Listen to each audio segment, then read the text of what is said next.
உங்கள் ஆண்டவன் துதிக்கிறோம், சொத்தரிக்கிறோம். யோபு 6:2.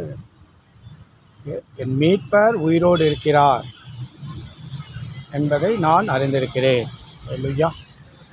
என் மீட்பர் உயிரோடு இருக்கிறார் என்று நான் அறிந்திருக்கிறேன். யோபு கர்த்தரை குறித்ததான ஒரு வெளிப்பாடு. என் மீட்பர் உயிரோடு இருக்கிறார் அப்படின்னு மட்டும் சொல்லலை. அவர் என் மீட்பர் உயிரோடு இருக்கிறார் என்பதை நான் அறிந்திருக்கிறேன்றார். இல்லையா? அதுதான் கர்த்தரை குறித்து அறிகிறதான அறிவு. கர்த்தரை அறிகிற வகையில் நம்ம அறியணும். வேத வசனத்தை அந்த அது அது வளரும்போது தான் நம்ம வாழ்க்கை மேன்மை அடையும். அதுதான் அவர் சொல்கிறார். நான் கர்த்தர் உயிரோடு இருக்கிறார் என்பதை நான் அறிவேன்னு சொல்கிறேன்.